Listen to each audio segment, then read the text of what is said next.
What's up, you guys? Alspy here, and I've been waiting to do this review for a while now because I've actually seen this movie. I've actually seen this movie about I think last week or so, and I've been wanting to get a review out, but I've been so busy with work and other things that have been coming up that I didn't really get the chance to actually do a review. So you'll have to excuse me if I don't sound as as excited or as hype as I usually would because I kind of let this film marinate within me.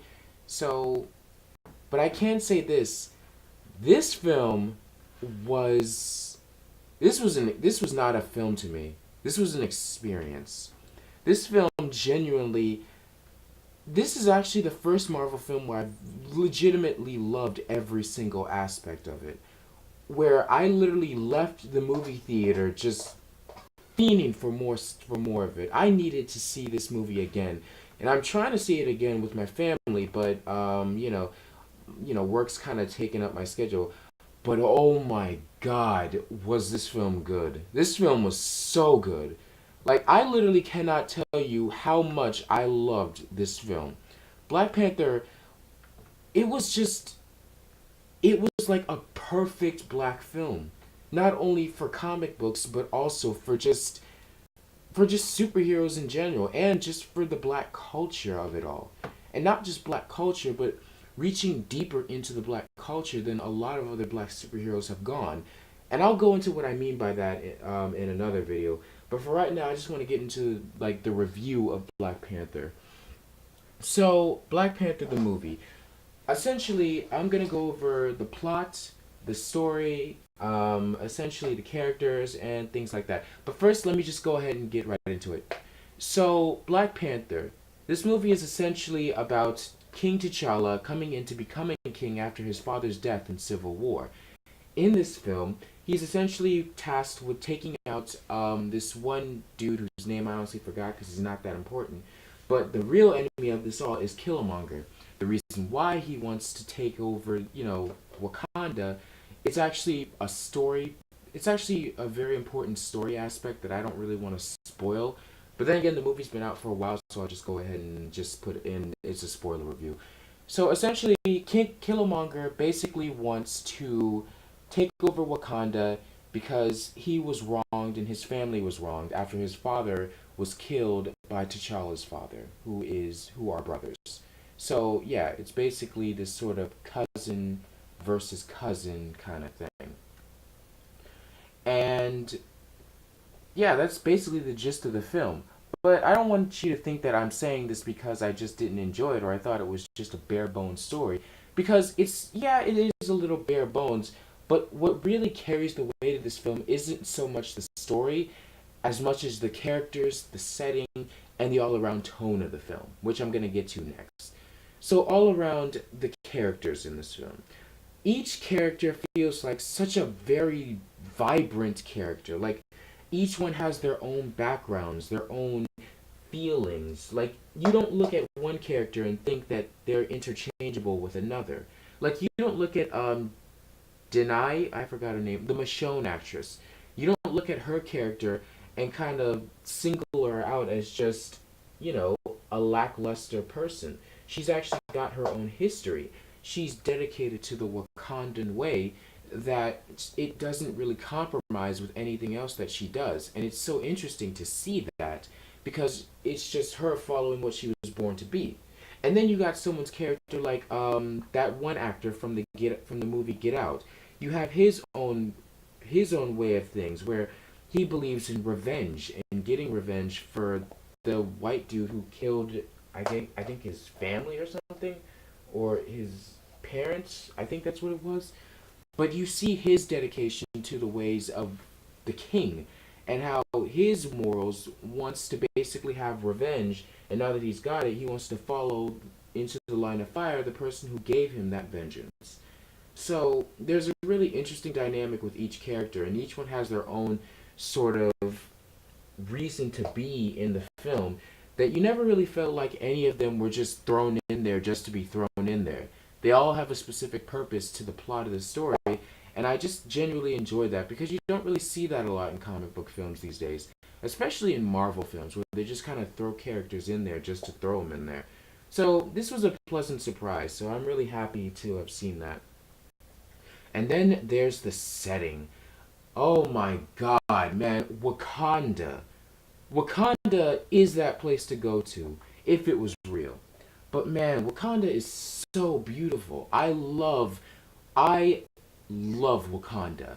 Wakanda is basically the culmination of advanced technology mixed with old African culture. And it's put together in such a beautiful way. Like, if you literally look at T'Challa and Lupita Nyong'o, I think I'm saying her name right, I don't know. But if you see those two just walking through Wakanda, you can see the literal culture that's been embedded into this film. Like, you can see the advancements of not only the vibranium technology, but also modern culture mixed with the old African culture. And it all comes together into this beautiful realm of secrecy and brotherhood and society.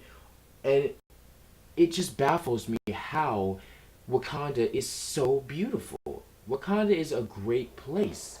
Like, I'm like, we're also used to seeing Africa being either poor or genuinely just a beachy kind of place, like beaches and all that. But Wakanda feels so different. It feels so unique, and it feels like something new to add to the African culture and black culture in general. And I just appreciate what Wakanda was, because it could have easily just been a regular city with concrete and cars, but no. Black Panther took it another step and made it a mix of things to all resonate with the culture, and I just found that very appealing. So next would be the music. The music in this film was everything that I wanted Black Panther to be. It was a mix of kind of tribal drums and this weird like African tribal music mixed with like this modern orchestra. And when it gets to the more dramatic moments where it's that beautiful violin string, that was that had me emotional. That had me emotional so much because it really pulled on your own heartstrings and it really gave you this sense of drama and this sense of dread.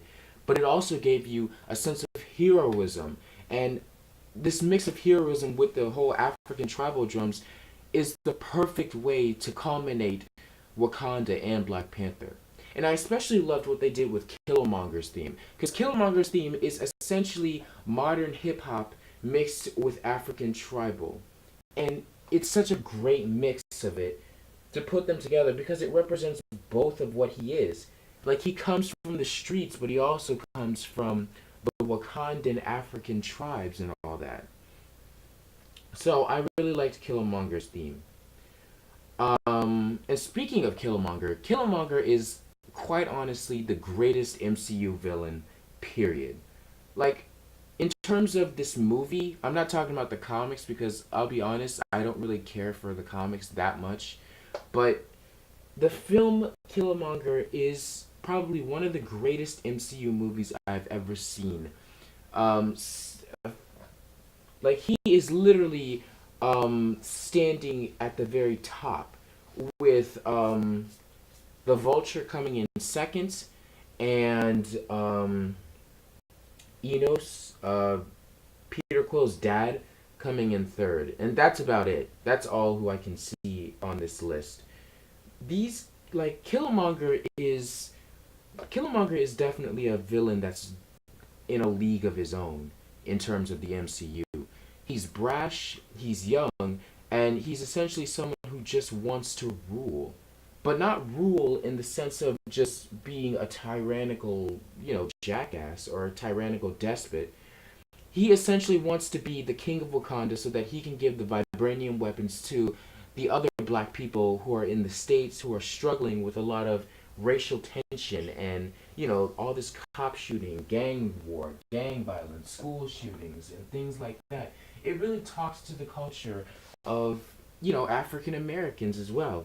And with Eric Killmonger, he wants to address that in the means of violence And you can really get a feel for where he's coming from because he comes from our culture.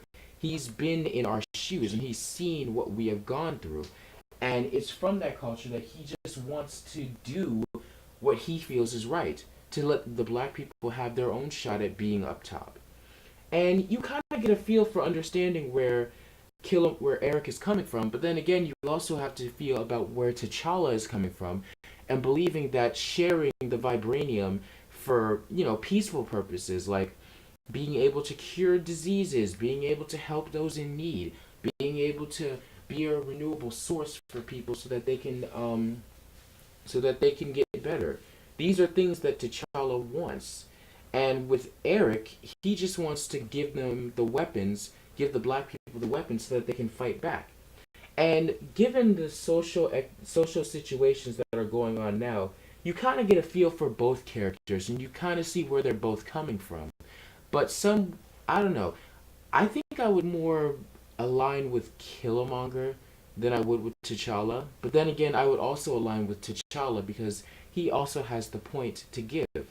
So it's not a very black and white sort of, it's not very black and white. Both of them have their own set ideals and what they want for, their culture. And it's just interesting to see them both kind of clash together for dominance. So I think that's all the pros that I can really say about it. I mean, there's a lot more that I can say about it, but I just want to get straight to the cons so that I can be able to sort of differentiate what I'm doing here. Okay, so there are some cons to this film that I feel are not very um, they're not very huge cons, but just small things. So one of my cons for this film is that it's basically the con that I have with a lot of Marvel films, and that they try to throw humor into every aspect of the film in order to, I guess divulge from the drama. But with Black Panther, there wasn't as much of that, which I was really happy for. However, there were small moments where there were just bits of comedy that really didn't need to go there. Nothing that's shattering or anything. Nothing that kind of sours my perception of the film. Just tiny things that I just kind of didn't really feel were necessary in terms of the situations that the comedy was coming from. Um, I don't know. I guess an example I can give was that lame "Where what are those?" line. Yeah, I thought that was pretty lame. It's kind of a dated meme now, isn't it? Kind of a dated line that not a lot of people use anymore, like a dated joke. But yeah, just a few other things that I just wasn't too happy about in terms of the comedy. But other than that, they were small things, so they weren't really anything that could really hurt the film for me. But another thing that I kind of didn't like was the CGI. Like in the beginning, the CGI was looking very good, but then near the end, it got really, I don't know. It was maybe the rhinoceros that made me feel like the CGI was starting to get a little lackluster. And then there was T'Challa and Killmonger's like Panther suits that were also kind of looking a little meh to me. So I don't know. I don't know what's up with CGI in superhero films nowadays where it's just not looking as good as it used to be. For some reason, most superhero films now have very lackluster CGI, and I don't know if it's because all of the budget was spent on the beginning of the film, while the ending of the film was kind of just left with a much more lighter budget. But I don't know. I just don't know what's up with superhero movies and their CGI being as mediocre as it is nowadays. So, I think other than that, I think that was all I really. Oh, wait, no, there was another thing. Uh, the white guy with the robot arm, he literally had no genuine purpose to me. Like I could not care for him that much. He was a little funny, yes, but he was also just he was just kind of there. And then he gets killed off by Killmonger in a more easy way. He really had no purpose in this film to me, in which he was essentially just there to really just be there. And he had no general reason to be. He was just there to kind of throw us off, I guess, on who was really in charge of the whole thing. But we all already knew who was in charge. We were just waiting for this guy to kick the bucket so that we can get right to him. Um, but other than that, I think that was all there really was that I had in terms of my small grips with the film. But there was one big thing that I kind of noticed in this film that I didn't really notice until I actually, sat on it and really thought about it. And I think I can explain it like this. Out of all the characters in this movie, I did not care for T'Challa's journey. Like, and I know that's weird, right? Because he's the protagonist, He's the one that you should care for the most in terms of his story. But for some reason, I just did not care for T'Challa's journey. I felt like T'Challa's whole aspect in this film was that he was just gonna be king, and that's about it. Like, let me explain it like this. So T'Challa goes back home to be king. T'Challa is now crowned king. T'Challa now has to decide whether or not he's going to stay with the old traditions. T'Challa, after a recent event that happened that also involved his love interest, has decided to change his mind and be like, I'm not going to follow the traditions. T'Challa is challenged by his cousin, Killmonger. T'Challa is defeated. T'Challa has a near death experience where he sees his father and then kind of confronts him and tells him his way's wrong and he's going to do it his way. T'Challa comes back to life. T'Challa challenges the new king. T'Challa wins. T'Challa goes about with his goal, and that's the end of the story. It doesn't really feel like anything sort of unique with T'Challa's entire journey as the Black Panther. It feels like everything is more or less bare bones and just a straight path that doesn't really have any divulging lines to it. Like, we all kind of had that indication that, yeah, T'Challa's gonna be king, he's gonna be challenged, he's gonna lose, he's gonna have a revelation, he's gonna come back, he's gonna win, he's gonna do his thing as the king. And that's all there really is to T'Challa's story. It doesn't feel like there's anything unique to it. Like, every other character feels like they're just standing out. Every other character feels like they are literally their own and have their own unique spin and their own unique tales. Wakanda is a beautiful story in itself. Wakanda in itself is a character that has unique history and background. But T'Challa doesn't feel like that.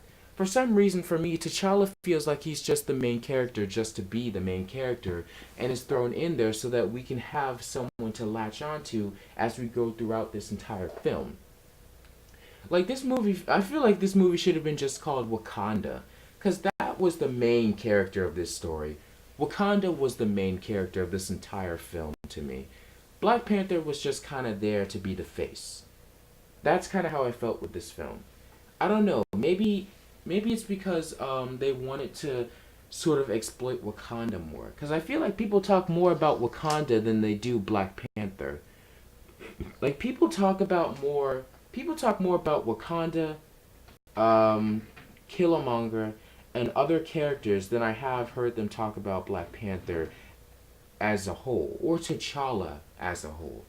And I don't know, that's just how I feel in terms of T'Challa's character. He just feels like he's thrown in there. But other than that, this film was definitely a game changer. I feel like this film definitely deserves the praise that it has and the box office numbers that it's still steadily growing to this day, or at least right now. And this is a film that you got to watch over again, if not just alone, but with friends and family. You got to watch this with your family. You got to have a family what do you call those? A family vacation, like a family barbecue. Just all of like every black person, all black people in America should just have a family barbecue. Then when you're done, just purchase tickets to see Black Panther as a family. Like, just do that. Just have a family barbecue and then go see Black Panther, cuz that is the best way to tip off a family barbecue. Just go watch Black Panther. But yeah, other than that, this film is great. It's probably one of the best Marvel films that I've seen in quite some time, and that's really saying something considering I've seen Spider-Man: Homecoming, Guardians 2, and all that, and all of them were okay, but they weren't as good as Black Panther. This film, oh, and Thor Ragnarok. Thor Ragnarok was also good too. But Black Panther is definitely one of my top MCU films. So yeah, that's all I have to say for this video. Great film. Should totally watch it again if you got the chance. I know I am. I'm definitely gonna try and watch it again with my family. If I had to give this film a rating, it's definitely a solid 8 out of 10. Because, like I said, there's just a few small things that I had issues with. But essentially, this film was a definite. This was a this was a game-changing film, and I would definitely recommend watching it again. So, thank you guys for watching this review. I hope you liked it. Be sure to check out my part 2 for this Black Panther film, because for that one, I want to go a little more in depth with the whole black culture and how Black Panther has, elevated the black culture a little bit more. So, I hope you guys will tune in for that. Hopefully, I do that video sometime today. I don't know. There are other videos that I gotta do, but hopefully, you'll see it either today or tomorrow. So with that being said, thank you guys for watching this review of Black Panther. I hope you enjoyed it. Be sure to like, comment, and subscribe, and tell me your thoughts about what Black Panther. Did you like it? Did you hate it? Do you think it's the best Marvel film? Do you think it's a game changer? And things like that. So thanks for watching, guys, and I will see you all later.